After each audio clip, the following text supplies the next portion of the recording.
Hello and welcome to another Cliff Reviews Art House.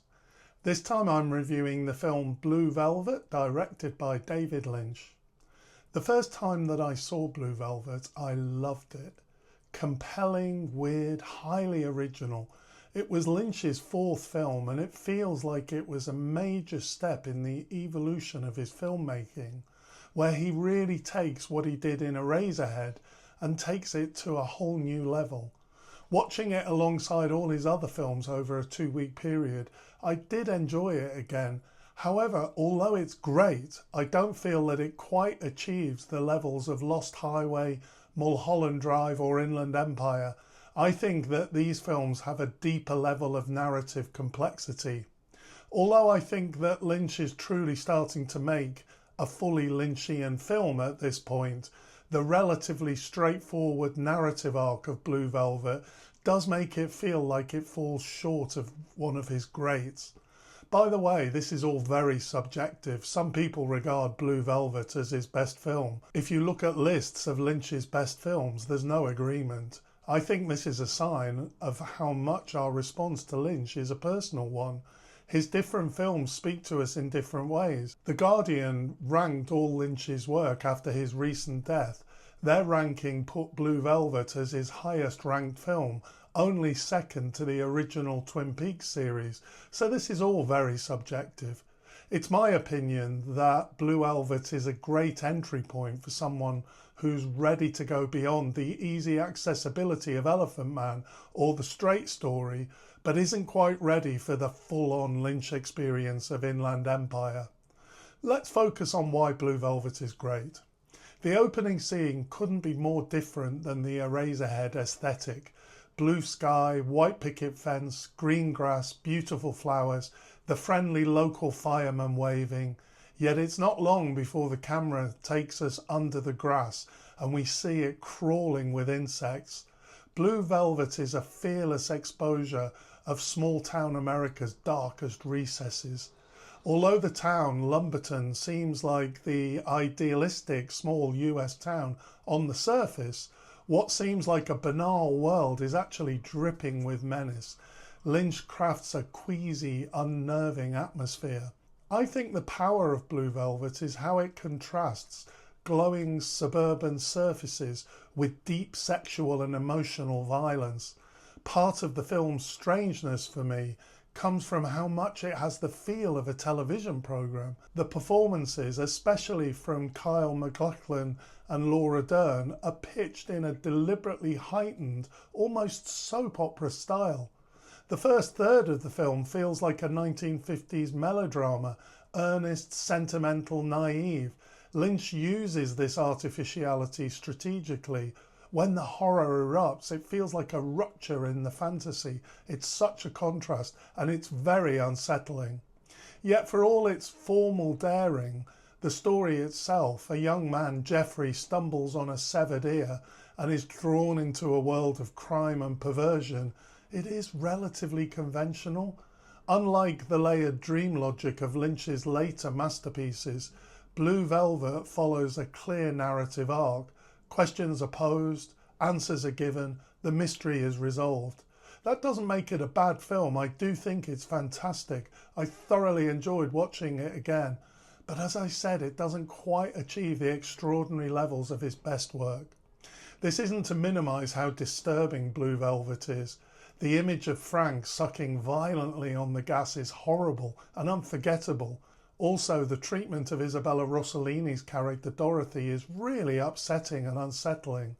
Dorothy is subjected to sustained sexual and physical abuse, and Lynch complicates her victimhood by portraying her as deriving pleasure from it. I think that the film does aestheticize Dorothy's suffering. It's given a very erotic feel, which places the audience in an uncomfortable position. Are we meant to be horrified, aroused, pitying, complicit? Some have criticised Lynch for using Rossellini as a part of a sadistic fantasy. Dorothy's trauma kind of becomes a backdrop for Jeffrey's emotional growth, not a story in its own right. My own view is that there are question marks about Lynch's treatment of women in his films generally.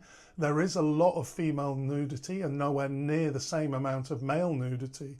I don't think he's deliberately misogynistic, but I think he is deliberately provocative. In Blue Velvet, he's definitely pushing the treatment of Dorothy into being erotic as much as it is shocking. It's meant to make us uncomfortable and a bit complicit if we enjoy it. I can understand someone objecting to this. I kind of object to it, but I also find the ambiguity fascinating and very authentic. One of the unique features of Blue Velvet is Lynch's ability to hold sentimentality and horror in the same frame. Other directors might be cynical about the Robins coming. Lynch isn't. He's not naive. I feel that he believes in beauty and love just as fiercely as he believes in corruption and despair. It's what makes his work so tonally strange and so human. He doesn't force resolution. Instead, he shows the coexistence of extremes. He stages trauma with operatic grandeur and inserts childlike hope into the bleakest moments. We really see this in the moment when Jeffrey, who's overwhelmed by the violence that he's witnessed, asks, why are there people like Frank? Why is there so much trouble in this world? It's so melodramatic, both in content and delivery. As though lifted from a daytime soap opera, the moment just happens to take place outside a church, with sacred music playing faintly in the background. Then Laura Dern's character, Sandy, offers a story about how there's trouble in the world until the Robins come. It's saccharine, even absurd, but Lynch doesn't undercut it. He embraces the emotional arc so fully that the church music, which begins as a diegetic sound in the background, swells into the non-diegetic score, becoming an almost operatic accompaniment to Sandy's hope. It's a scene that shouldn't work in such a dark, unsettling film, and yet it does.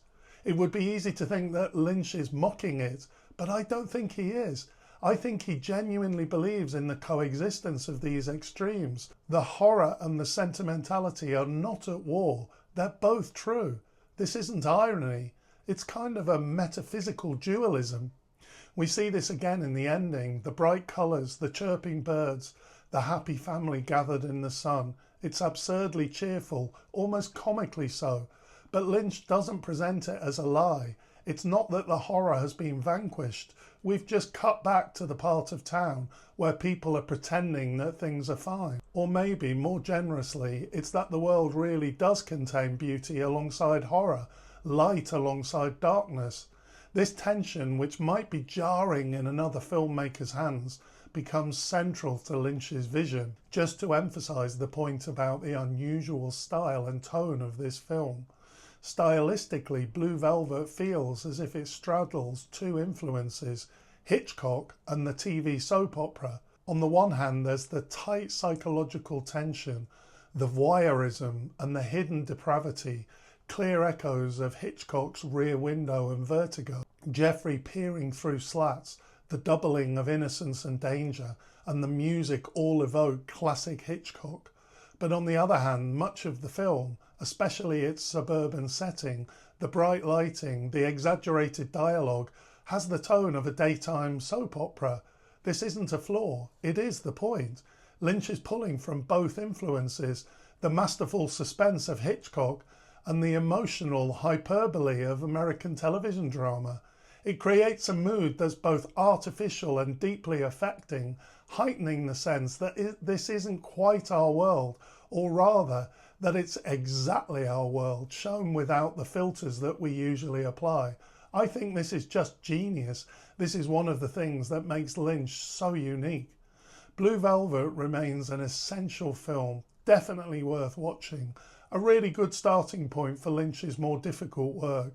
The film is so inventive, it's fearless, it's influential, it's really troubling at times. It lays the foundation for everything that Lynch would go on to do. Thanks for watching, and I'll see you next time.